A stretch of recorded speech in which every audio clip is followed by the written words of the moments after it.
தேவனுடைய பிள்ளைகளே, ஆண்டவராகிய இயேசு கிறிஸ்துவின் நாமத்திலே உங்கள் அனைவருக்கும் என்னுடைய வாழ்த்துதலை தெரிவித்துக் கொள்கிறேன். இந்த நாளில் இந்த முதலாம் உபவாசத்தை நாம் கடைப்பிடிச்சிட்ருக்கிறோம். இந்த முதலாம் உபவாசத்தில் முக்கியமாக நம்முடைய விசுவாசிகள் நாம் தெரிந்து கொள்ளக்கூடிய காரியம், எதற்காக உபவாசம் இருக்கிறோம், ஏன் உபவாசம் இருக்க வேண்டும் என்ற சில படிகளை நான் சொல்லுகிறேன். இந்த நாளில் ஒரு 7 படிகளை உபவாசத்தை குறித்து நான் சொல்ல விரும்புகிறேன். உபவாசத்தில் உள்ள தேவதாசர்கள் பல காரியங்களை சாதித்துள்ளார்கள். ஆண்டவராக இயேசு கிறிஸ்து 40 நாள் உபவாசம் இருந்தார், உங்களுக்கு எல்லாம் தெரியும்.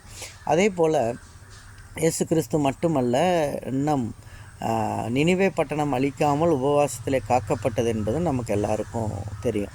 அதுபோல் இன்னும் பல காரியங்களை குறித்து நாம் சொல்ல வேண்டும். தானியேல் உபவாசம் இருந்தான், தேவனிடத்திலிருந்து உத்தரவை பெற்றுக்கொண்டான் என்று. சில காரியங்கள் நடக்க வேண்டும் என்றால் நாம் உபவாசம் இருக்க வேண்டும். இந்த வருடங்கள் கடைசி என்பதனால நாம் உபவாசம் இருந்து 2025 நமக்கு ஆசீர்வாதங்களாக மாற்றி போட வேண்டும். அதற்காக நாம் என்ன செய்ய வேண்டும் என்பதை இப்பொழுது நம்மை நாமே ஆராய்ந்து பார்ப்போம். அதற்காக முதல் காரியம், சூஸ் அன் இன்விடேஷன். என்ன நோக்கத்துக்காக நம்ம உபவாசத்தை நம்ம எடுக்கிறோம் அப்படின்றத 1வது காரியம், என்ன நோக்கம்.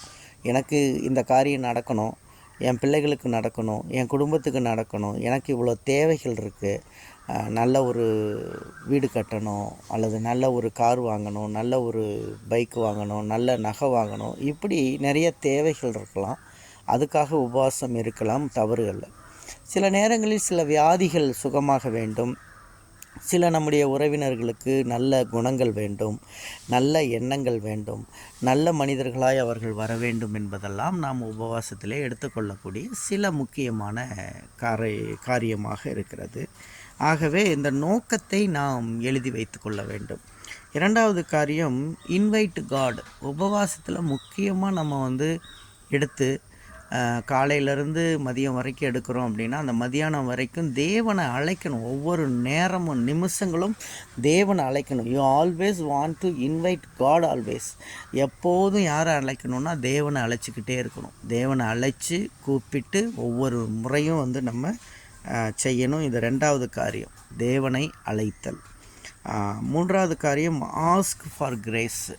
அதாவது தேவ கிருபைக்காக நாம் ஒவ்வொரு நாளும் கிருபையை கேட்டுக்கொள்ளணும். ஆண்டவரே, உம்முடைய கிருபை எனக்கு வேணும், உம்முடைய கிருபை, நான் இங்கேருந்து வேலைக்கு போகிறேன், டியூட்டிக்கு போகிறேன், உம்முடைய கிருபை இருக்கட்டும், வாகனத்தில் போகும்போது உம்முடைய கிருபை இருக்கட்டும், என் பிள்ளைங்க படிக்கும்போது கல்லூரியிலோ அல்லது ஸ்கூலிலோ படிக்கும்போது உம்முடைய கிருபை இருக்கட்டும்னு சொல்லி நம்ம ஒவ்வொரு நாளும் கேட்டுக்கணும். என் கணவர் மேலே உம்முடைய கிருபை இருக்கட்டும், என் மனைவி மேலே உம்முடைய கிருபை இருக்கட்டும் என்று நாம் ஒவ்வொரு நாளும் அவருடைய கிருபையை கோருதல் வேண்டும்.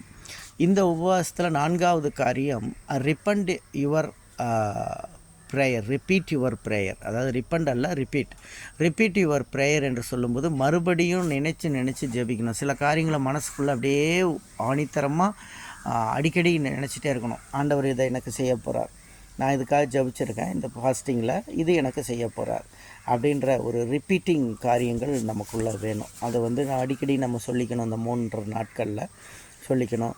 கர்த்தர் என் பாவத்தை நீக்கினார், என் பாவம் மன்னிக்கப்பட்டது, இனி எனக்கு ஆசீர்வாதத்தை கொடுப்பார், இனி எனக்கு நிறைய ஐஸ்வர்யத்தை கொடுப்பார், நிறைய சம்பத்தை கொடுப்பார், நல்ல சுகத்தை கொடுப்பார், எந்த வியாதி இல்லாமல் இருப்பேன், நான் இனிமேல் இந்த வருஷம் ஹாஸ்பிட்டல் போக மாட்டேன். இப்படியெல்லாம் நம்ம ரிப்பீட்லி நம்ம சொல்லும் பொழுது தேவன் அதை நம்ம இடத்துலேருந்து மறுபடியும் மாற்றி பெரிய காரியத்தை சொல்லுவார். அடுத்தது, டோன்ட் கெட் டிஸ்கரேஜ்டு. மன சோர்வு அடையாமல். சில நேரங்களில் உபவாசம் இருந்துட்டு மனசோர்வாக கவலையாக, எனக்கு இவ்வளோ பிரச்சனை இருக்குது, நான் என்ன பண்ணுவேன் அப்படின்னு ஆண்டவர்கிட்ட சொன்னதுக்கப்புறம் மனசோர்வு இல்லாமல் மன தைரியமாக இருக்கணும்.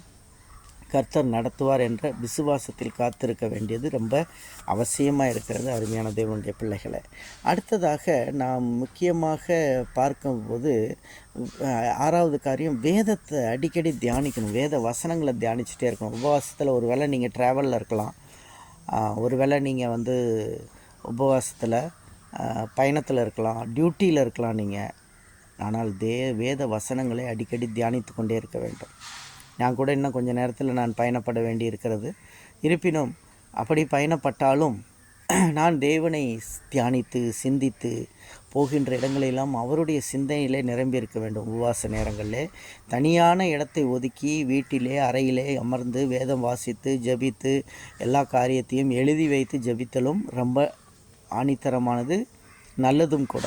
அதே நேரத்தில் சில நேரங்களில் நம்மால் முடியவில்லை, அலுவல்கள் இருக்கிறது என்றாலும் நாம் டிராவலிங்கிலே அவரை சிந்தித்துக் கொள்கிறோம், வேலை செய்யும் பொழுது அவரை சிந்தித்துக் கொள்கிறோம். சில வசனங்களை நாம் தியானிக்க வேண்டும். சில வார்த்தைகள், கர்த்தர் பேசின சில வார்த்தைகளை நாம் தியானிக்க வேண்டும். வேத வசனத்திலிருந்து சில வசனங்களை வைத்து நாம் நம்மை தியானிப்பது மிக அவசியமானதாக இருக்கிறது.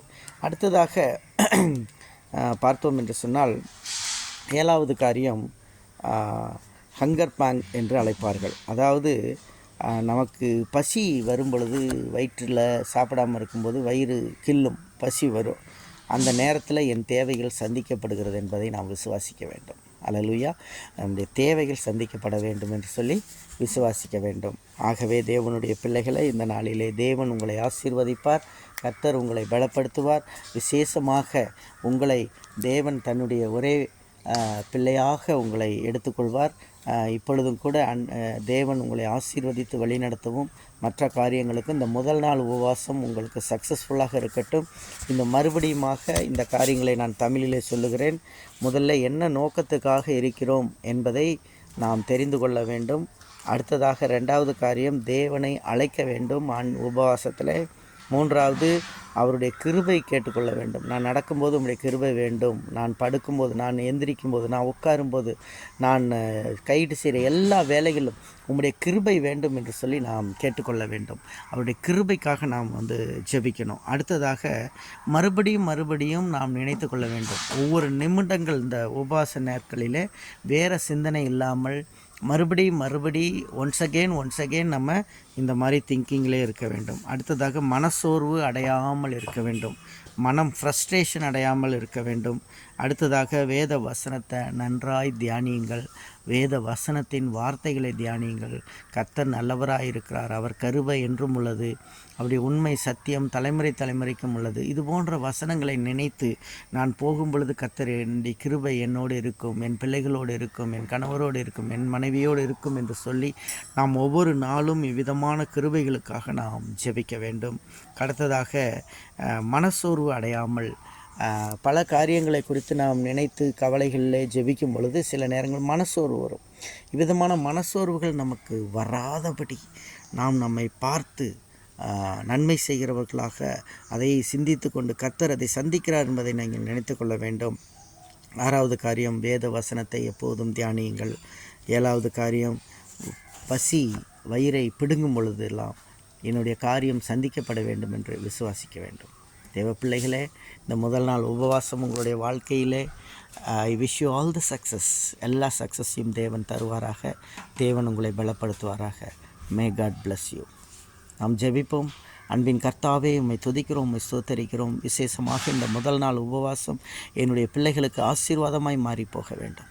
முதல் நாள் உபவாசம் என்னுடைய பிள்ளைகள் அனைவருக்கும் இந்த உபவாசம் ஆண்டவரே ஆசீர்வாதமாக இருந்து 3 நாளிலும் அவர்கள் சக்ஸஸ்ஃபுல்லான லைஃப்பை எடுக்க உதவி செய்யும். தேவன் ஆசீர்வதிப்பீராக.